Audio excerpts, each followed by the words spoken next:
বন্ধুরা, আমরা যারা মোবাইল ফোন ব্যবহার করে থাকি তারা সবাই কিন্তু আমরা গুগল ক্রোম ব্রাউজার বা মোবাইল ব্রাউজার সম্পর্কে কম বেশি সবাই জানি।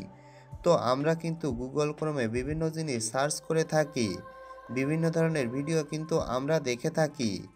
তো আমি কোন ধরনের ভিডিওর কথা বলছি আপনারা অবশ্যই সবাই বুঝতে পেরেছেন। তো আমরা যখন এ ধরনের ভিডিও সার্চ করে থাকি, যখন এ ধরনের ওয়েবসাইটে সার্চ করে কোনো কিছু দেখা শেষ হয়ে যায়, তখন কিন্তু সেটা আমাদের ক্রোম ব্রাউজার হিস্টোরিতে থেকে যায়। তো আমরা সাধারণত তখন কি করি, তখন আমরা ক্রোম ব্রাউজারে চলে যাই। যাওয়ার পর এখান থেকে এই যে উপরের দিকে আছে এই যে থ্রি ডট মেনু, এখানে একটা ক্লিক করি। এখানে ক্লিক করার পর আমরা সাধারণত হিস্টোরিতে চলে আসি। হিস্টোরিতে আসার পর এখান থেকে আমরা এই যে ডিলেট ব্রাউজিং ডাটা, এখানে একটা ক্লিক করি।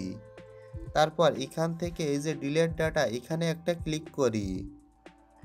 বন্ধুরা, এবং আমরা মনে করি আমাদের সম্পূর্ণ সার্চ হিস্টোরিটা ডিলেট হয়ে গেছে, কেউ আর বুঝতেই পারবে না বা কেউ আর দেখতেই পারবে না। কিন্তু না, এটা করার পরও যে কেউ চাইলে আমাদের সার্চ হিস্টোরিটা দেখতে পারে। তাই আপনারা ক্রোম ব্রাউজারের ভিতর যখন এই একটি সেটিং অন করে রাখেন, তাহলে আপনার হিস্টোরিগুলো কিন্তু সবাই দেখতে পারবে। যার কারণে কিন্তু আপনি বিপদে পড়ে যাবেন এবং আপনার জেল জরিমানা পর্যন্ত হতে পারে। কারণ এই সব ওয়েবসাইট কিন্তু সার্চ করা সরকার কর্তৃপক্ষ থেকে নিষিদ্ধ রয়েছে। তাই এই হিস্টোরিগুলো যদি বন্ধ করে না থাকেন, তবে যে কোনো সময় আপনি বিপদে পড়ে যেতে পারেন। তাই এই হিস্টোরিটা আপনারা কিভাবে বন্ধ করবেন, আজকের ভিডিওতে আমি সেটি আপনাদের দেখাবো। তাই এই গুরুত্বপূর্ণ ভিডিওটি না টেনে শেষ পর্যন্ত দেখতে থাকুন। বন্ধুরা, তার জন্য শুরুতে আপনারা আপনাদের গুগলের ক্রোম ব্রাউজারে চলে আসবেন। বন্ধুরা, ক্রোম ব্রাউজারে আসার পর এখানে যে সার্চ অপশন আছে, এখানে একটা ক্লিক করবেন। এখানে ক্লিক করে লিখবেন মাই অ্যাক্টিভিটি। বন্ধুরা, মাই অ্যাক্টিভিটিতে ক্লিক করার পর আপনাদের সামনে এরকম একটি ইন্টারফেস আসবে।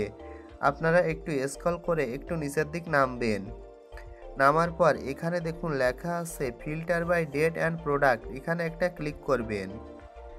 বন্ধুরা, এখানে ক্লিক করার পর আপনারা যেগুলো সার্চ করেছেন সেগুলো আপনাদের সামনে আসবে। দেখুন add, Android assistant, book, Gmail, Google Play Store, video search, অনেক কিছুই আপনাদের সামনে আসবে। তার মানে আপনারা যেগুলো সার্চ করেছেন সব কিছুই আপনাদের সামনে আসবে।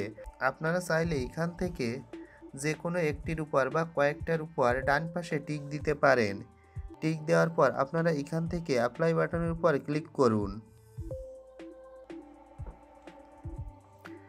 বন্ধুরা, অ্যাপ্লাই বাটনে ক্লিক করার পর দেখুন আমি যেগুলো সার্চ করেছি বা আপনারা যেগুলো সার্চ করেছেন সেগুলো কিন্তু এখানে চলে আসবে।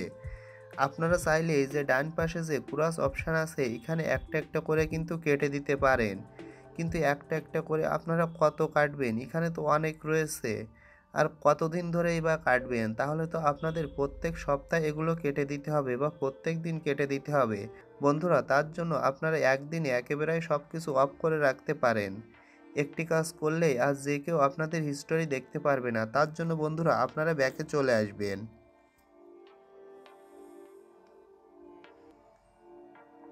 বন্ধুরা, ব্যাকে আসার পর দেখুন এখানে একটি অপশান আছে, লেখা আছে ম্যানেজ মাই অ্যাক্টিভিটি ভেরিফিকেশন, এখানে একটি ক্লিক করুন। বন্ধুরা, এখানে ক্লিক করার পর আপনাদের সামনে এরকম একটি ইন্টারফেস আসবে। এখান থেকে উপরের যে অপশানটা আছে এটার উপর একটা ক্লিক করে দিবেন। এখানে লেখা আছে রিকোয়ার এক্সট্রা ভেরিফিকেশন, এটার উপর একটা ক্লিক করে দিবেন। তারপর দেখুন এখানে যে সেভ অপশান আছে, এই সেভ অপশানের উপর একটি ক্লিক করে দিবেন।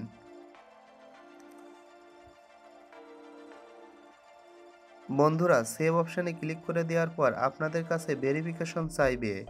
আপনাদের ফোনের পাসওয়ার্ড চাইতে পারে, অথবা আপনাদের ফোনে যদি ফিঙ্গারপ্রিন্ট দেওয়া থাকে তাহলে অবশ্যই ফিঙ্গারপ্রিন্ট চাইবে। আমি আমার ফিঙ্গারপ্রিন্টটা দিয়ে দিব। বন্ধুরা, দেখুন ফিঙ্গারপ্রিন্ট দেওয়ার পর আপনাদের সামনে আবার এরকম চলে আসবে। আপনারা একটু স্ক্রল করে নিচের দিক নামবেন। নিচের দিক নামার পর দেখুন এখানে আমার ভেরিফিকেশনটা কিন্তু দেওয়ার পর এই যে আমার অ্যাক্টিভিটিগুলো এগুলো কিন্তু লক করে দিছে। আর যে কেউ চাইলে কিন্তু আমার এখান থেকে আমার যে সার্চ হিস্টোরিটা এগুলো কিন্তু আর দেখতে পারবে না। তো বন্ধুরা, আপনারা যদি এমনটা করেন তাহলে আপনাদের সার্চ হিস্টোরিটা কিন্তু চিরকালের জন্য অফ হয়ে যাবে। পুলিশ কেন, যে কেউ চাইলে আপনাদের সার্চ হিস্টোরিটা কিন্তু আর দেখতে পারবে না। যদি আপনাদের জিমেইলটা হারিয়েও যায় তাহলে কিন্তু কেউ আর আপনাদের সার্চ হিস্টোরিটা দেখতে পারবে না। তো ধন্যবাদ বন্ধুরা, যদি ভিডিওটি ভালো লাগে তাহলে অবশ্যই লাইক, কমেন্ট, শেয়ার করবেন এবং সাবস্ক্রাইব করে আমাদের পাশেই থাকবেন।